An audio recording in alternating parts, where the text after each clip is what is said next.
सभी को नमस्कार। मैं doctor Deepawali, nodal officer maternal health, और मेरे साथ हैं नलिन, मैटरनल हेल्थ कंसल्टेंट। आज हम लोग बात करने जा रहे हैं प्रसव पूर्व जांच के संबंध में। प्रसव पूर्व जांच का अर्थ होता है कि from the day of conception, जिस दिन से महिला गर्भवती होती है उस दिन से लेकर उसकी डिलीवरी यानी कि प्रसव होने तक जो उसकी मेडिकल प्रोफेशनल्स के द्वारा देखभाल की जाती है, उसको हम लोग प्रसव पूर्व जांच कहते हैं। प्रसव पूर्व जांच जो है वो डॉक्टर भी कर सकते हैं और नर्सेस भी कर सकती हैं, और अभी के समय में हमारी कम्युनिटी हेल्थ ऑफिसर्स भी करती हैं। इस जांच का उद्देश्य है कि हम लोग मैटरनल मोर्टिलिटी और नियोनेटल मोर्टिलिटी को कम करें, इसके साथ ही मॉर्बिडिटी को भी कम करना है। इसके अलावा प्रसव पूर्व जांच के कारण मतलब मेन ऑब्जेक्ट जो है, मेन गोल जो है वो है कि माँ और बच्चा, जच्चा और बच्चा दोनों स्वस्थ रहें, मानसिक रूप से भी और फिजिकल रूप से भी। इस प्रसव पूर्व जांच की महत्ता इसलिए ज़्यादा बढ़ जाती है कि हम लोग इस दौरान रेगुलरली प्रेग्नेंट लेडी और फीटस का ग्रोथ का मॉनिटरिंग करते हैं, और कहीं भी कोई हाई रिस्क प्रेगनेंसी अगर है या कोई जटिलता गर्भ के दौरान आने वाली है तो उसका पता हम लोग जल्दी लगाते हैं, तुरंत लगाते हैं, और उसका समुचित रूप से हम लोग उपचार कर पाते हैं। ये जो एएनसी है, जो प्रसव पूर्व जांच है, इसमें सिर्फ फिजिकल एग्जामिनेशन ही नहीं, इसके साथ लैब इन्वेस्टिगेशन, हेल्थ एजुकेशन और काउंसलिंग, अनेक तरह के चीज़ें जुड़ी हुई होती हैं। सबसे पहले तो किसी भी गर्भवती महिला की जांच कम से कम 4 बार होनी चाहिए। पहली जांच जो है पहले तिमाही में, यानी कि गर्भावस्था के विदिन 12 वीक्स हो जाना चाहिए।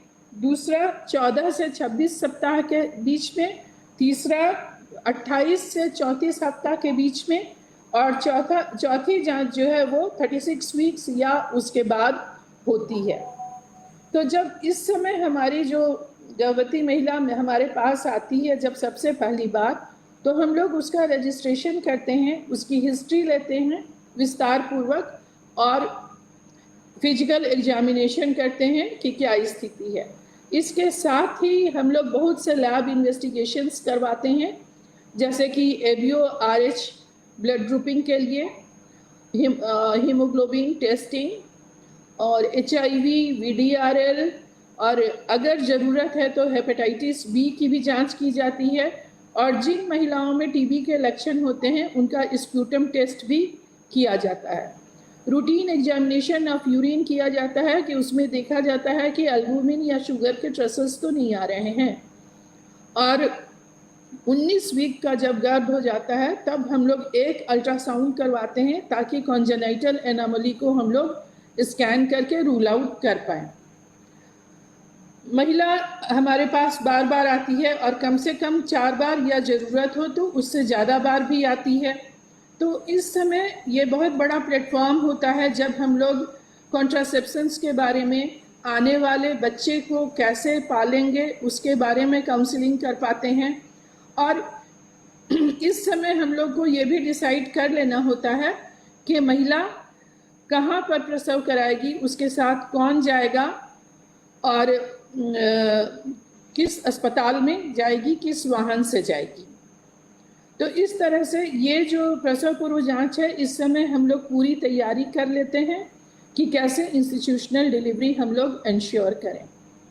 इसमें बहुत छोटी छोटी बातें हैं जिस पर कि ध्यान देने की ज़रूरत होती है। महिला जितनी बार भी आती है उसका वज़न लेना है, ब्लड प्रेशर देखना है, हीमोग्लोबिन की जांच करनी है, और रूटीन एग्जामिनेशन ऑफ यूरिन करनी है, ताकि हम लोग यहाँ से स्क्रीन आउट कर सकें कि वो कहीं जेस्टेशनल हाइपरटेंशन या प्री एक्लेम्शिया की तरफ तो नहीं बढ़ रही है।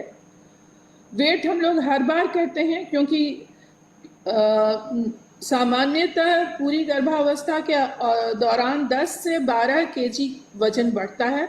लेकिन अगर बहुत ज़्यादा वजन बढ़ता है, इसका मतलब है कि माता हो सकती है कि डायबिटिक हो, या ट्विन प्रेगनेंसी हो, या कोई अन्य कारण हो।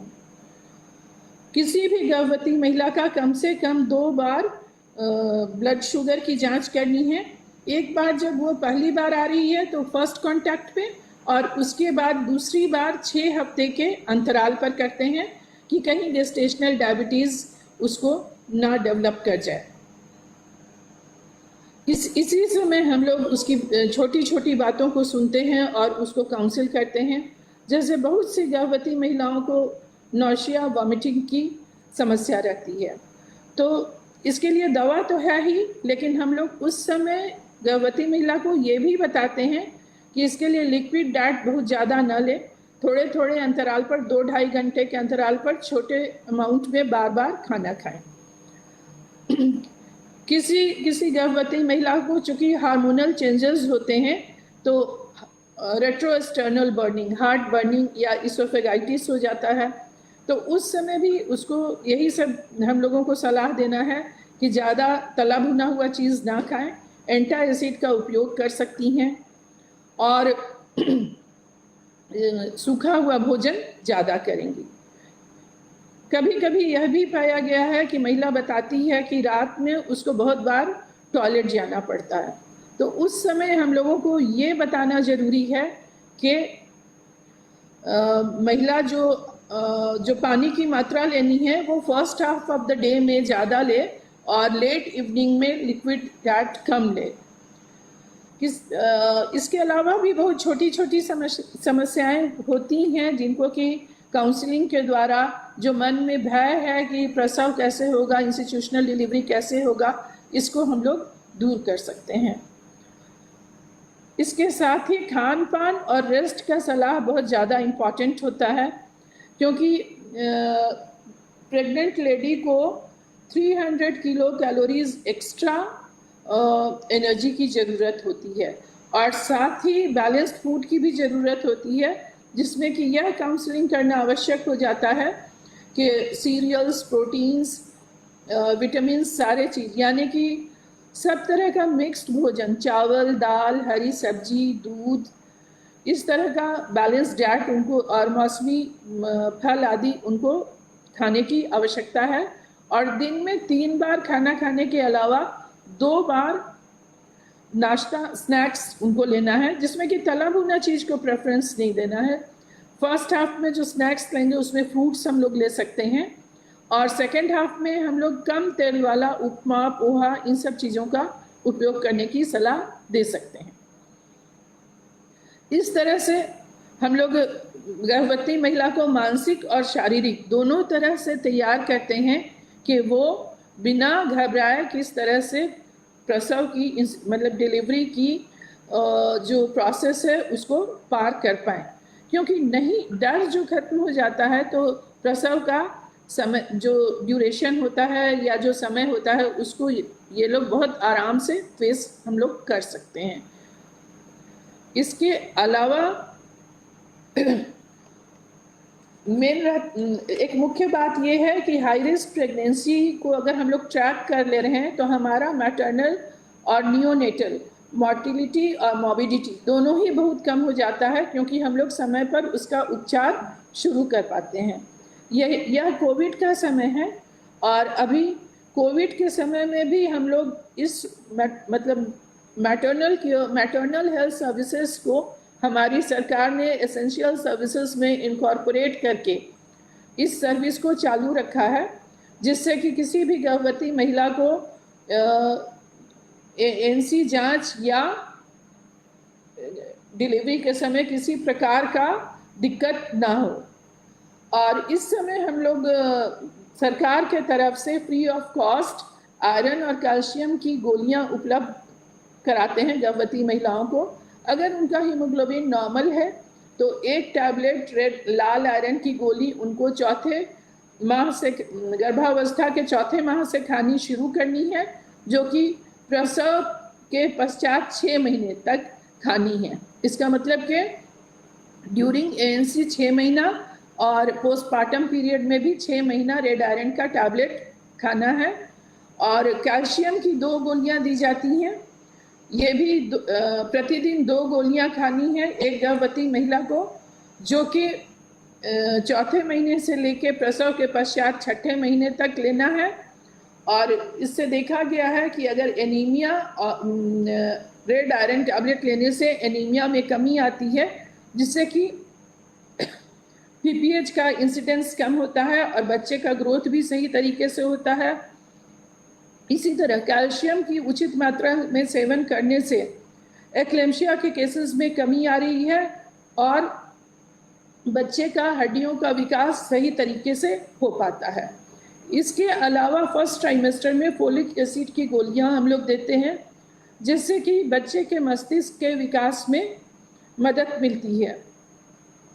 और एक गोली, केवल एल्बेंडाजॉल की एक गोली हम लोग सेकेंड ट्राइमेस्टर में देते हैं, डिवॉर्म करते हैं मदर को, जिससे कि आयरन का एब्जॉर्प्शन बढ़ता है और एनीमिया का इंसिडेंस कम होता है। कोविड के समय हम लोग किस तरह से लेबर रूम में काम कर रहे हैं और एएनसी सर्विसेज को कंटिन्यू कर रहे हैं, नलिन बताएंगे। कोविड के दौरान भारत सरकार ने एएनसी सर्विसेज को, मैटरनल हेल्थ सर्विसेज को एसेंशियल सर्विस में इंक्लूड किया है। तो सभी स्वास्थ्य केंद्रों पे एएनसी की सर्विस प्रदान की जा रही है। जो हमारे हाई रिस्क प्रेग्नेंट वुमेन है, उनके आइडेंटिफिकेशन के लिए 9 तारीख को सभी स्वास्थ्य केंद्रों पे, जहां पे एक चिकित्सक, कुशल चिकित्सक के द्वारा उनकी जांच की जाती है। भारत सरकार के एक नया गाइडलाइन आया, जिसके बाद सभी जो हमारी धात्री महिलाएं हैं उनको कोविड टीकाकरण जो है वो प्रदान किया जाने लगा है। और साथ ही साथ एक नया गाइडलाइन और भी आया कि गर्भवती महिलाएं भी कोविड का टीकाकरण प्राप्त कर सकती हैं। तो उचित जो है केंद्र पे जो हमारी एएनएम्स हैं, सैया हैं, वो उनको जागरूकता दे करके और गर्भवती महिला जो सारे इसके परिणाम और उनके जो बेनिफिट्स हैं कोविड टीकाकरण का, वो जानकारी लेकर के कोविड का टीका स्वास्थ्य केंद्रों पे प्रदान कर सकते हैं, ले सकते हैं वहाँ पे। और कोविड प्रोटोकॉल का पालन करते हुए एएनसी की सर्विसेज कंटिन्यूड है, इसीलिए आप लोग प्रसव पूर्व जांच के लिए हमारे स्वास्थ्य संस्थानों में आए। इसी के साथ सभी को धन्यवाद और सभी को नमस्कार। नमस्कार।